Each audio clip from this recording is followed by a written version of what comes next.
Bismillahirrahmanirrahim. Jika ada seseorang yang sakit, dan biasanya fitrahnya itu langsung, walaupun tidak diminta, itu otomatis fitrahnya mendorong dia untuk bermohon. Apalagi kalau penyakit itu kemudian sudah mulai menyakiti dirinya, sudah mulai gak enak, sudah mulai tidak nyaman, bahkan dokter mengatakan ini sulit obatnya. Maka saya katakan, demi Allah saya katakan, pasti fitrah dalam hati kita akan mendorong kita untuk bermohon kepada Allah Subhanahu wa Ta'ala. Dan itu memang sudah takdir Allah menjalankan kita untuk menyebut namanya, untuk membuktikan kepada kita, hei, saya pernah berjanji kepadamu, kalau kamu sakit saya sembuhkan. Saya berjanji kepadamu, kalau kamu butuh saya berikan. Sekarang kamu minta kepada saya pun akan berikan apa yang pernah saya janjikan. Bahkan diberilah contoh oleh Allah langsung dalam Al-Quran yang Anda mungkin tidak akan bisa mengelaknya lagi. Contoh ini diberikan langsung satu penyakit, yang penyakit ini disebutkan dalam riwayat tidak akan pernah dirasakan oleh orang setelahnya dan tidak pernah dialami oleh orang sebelum beliau ini. Jadi Allah langsung turunkan penyakit tingkat tinggi yang kata manusia sulit ada obatnya dan bahkan tidak akan pernah dialami oleh siapapun. Penyakitnya langsung disebutkan yang paling tinggi sehingga Anda nanti tidak akan bisa berkhayal lagi. Kalau yang tinggi ini aja disembuhkan kata Allah, apalagi yang kurang daripada ini.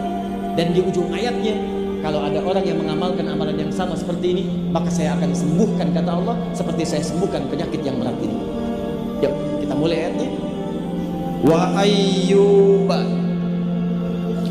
Sebentar, masih ada waktu? Oh sudah lewat jam 9. Boleh tambah 30 menit? Boleh ya? Baik, kita sesuaikan supaya kita agak cukup waktunya.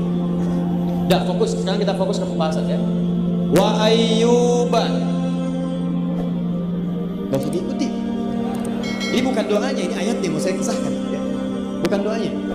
Wa ayyuba, dan saya akan buka kata Allah kisah tentang Ayyub alaihissalam.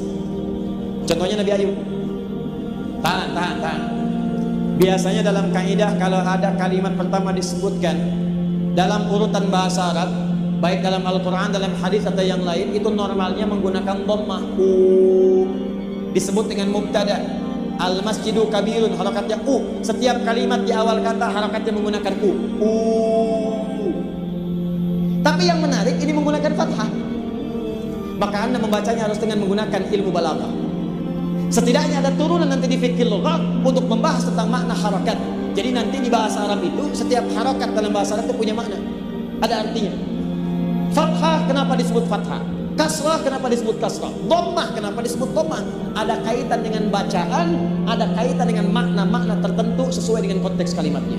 Kalau disebutkan fathah, ingat setiap kalimat harakatnya fathah biasanya ini menunjuk satu kejadian. Kalau pada pekerjaan yang berlangsung di masa lampau, yang kisahnya dibuka untuk menjadi inspirasi di masa depan.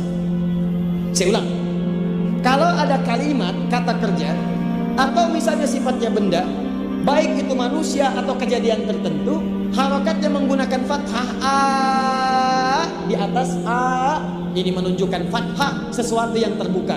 Kejadian itu pernah terjadi di masa lalu, dibuka oleh Allah untuk memberikan inspirasi bagi orang di masa depan.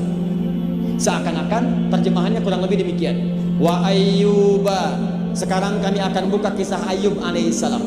Pernah terjadi di masa lalu. Ayyub diuji dengan satu ujian, dan ujian ini kami akan jadikan inspirasi bagi orang di masa depan.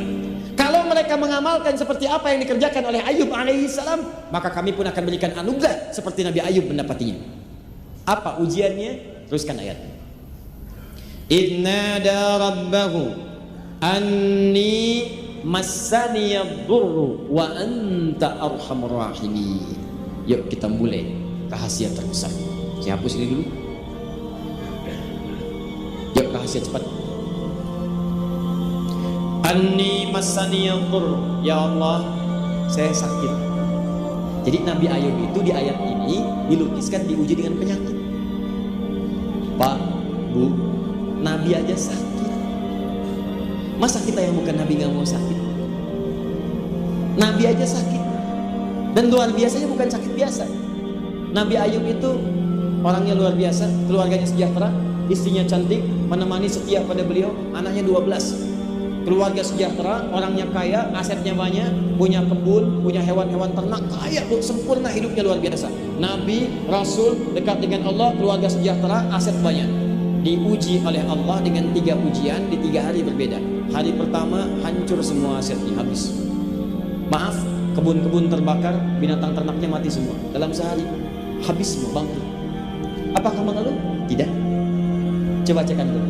Nabi Ayub, Nabi Rasul dekat dengan Allah, bisnisnya habis semua, asetnya habis. Begitu habis, tidak pernah ada keluhan, ibadah meningkat.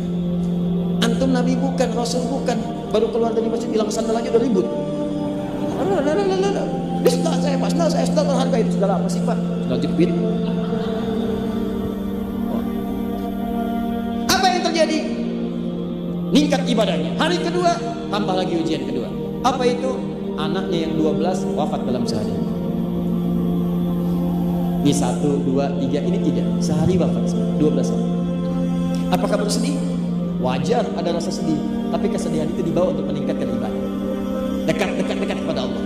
Hari ketiga diuji dengan penyakit yang penyakit itu tidak pernah dialami oleh orang sebelumnya dan konon disebutkan tidak akan dirasakan oleh orang setelahnya. Singkatnya dijalani itu semua dengan penuh kesabaran. Yang paling menarik, tiba-tiba istrinya bertanya pada suaminya setelah sekian masa. Kalau bahasa kita, Papa kan Nabi, Papa Rasul, kenapa tidak mengangkat tangan bermohon berdoa kepada Allah, minta disembuhkan aja, tentu Allah akan kabulkan. Nah, ibu lihat sekarang apa jawab suaminya pada saat itu. Kata Nabi Ayub, bahasa kitanya, kita diuji dengan senang berapa lama? Kaya, nyaman, hidup sejahtera, sehat 20 tahun. Ada riwayat menyebutkan 70 tahun. Kita diuji sekarang begini berapa lama? Harta hilang, anak-anak tidak ada, papa sakit seperti ini, berapa lama? 7 tahun. Maka kata suaminya, perhatikan kalimat indah sekali, papa malu kalau minta sekarang. Belum sama masanya antara ujian sakit dengan sehat, antara ujian yang tidak ada harta dengan banyak harta, antara ujian ada anak dengan gak ada anak. Dulu kita senang 20 tahun, masa baru diuji 7 tahun sudah mengeluh? Nanti aja kalau ujian sakitnya sama-sama 20 tahun masanya seperti yang dulu, baru papa minta kepada Allah untuk bermohon. Ini prinsip dalam hidup. Kalimat ini dibaca dengan sangat jeli oleh sahabat Nabi Sayyidina Ali bin Abi Thalib radhiyallahu taala anhu. Kata beliau, inilah prinsip hidup yang standar antara sabar dengan syukur. Jadi kalau sedang banyak harta, supaya tidak terlampau berlebihan, tidak banyak stres, atau syukuri itu. Jadi kalau sedang naik, gunakan syukur. Kalau sedang turun, gunakan sabar. Kalau antum berada di tengah-tengah, nikmat hidupnya. Di begitu naik, tidak menjadi beban, santai, tidak banyak gelisah, gunakan kaidah syukur. Begitu sedang diuji, gunakan kaidah sabar. Kalau antum tempatkan di tengah-tengah, maka tidak ada bedanya antara ada dan tidak ada. Dua-duanya nikmat.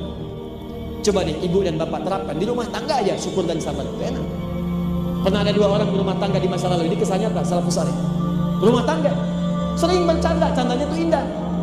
Istrinya qadarullah cantik, luar biasa cantik, jauh dari isi antum sekarang.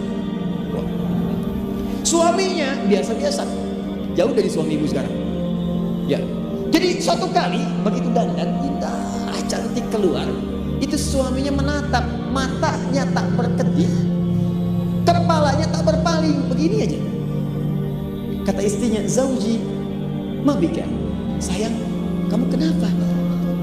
Kata suaminya, syakartullah ala hadhil jamal. Aku bersyukur kepada Allah dianugerahi istri yang begitu cantik ini. Tak mampu aku berpaling, tak bisa aku berkedip saat ini. Kata istrinya, Zauji, kunna fil jannah. Sayang, kita berdua akan ke surga. Kaget, kok bisa? Kata istrinya, kamu bersyukur mendapati aku cantik begini, dan aku pun bersabar mendapati kamu seperti ini. Kamu bersyukur mendapati aku cantik begini, aku pun bersabar mendapati kamu seperti ini. Keduanya ketawa, indah. Satu menerapkan kaidah syukur, 2 menerapkan kaidah sabar. Dan dua-duanya tertawa, gembira, walaupun memang nyelekit kata-katanya.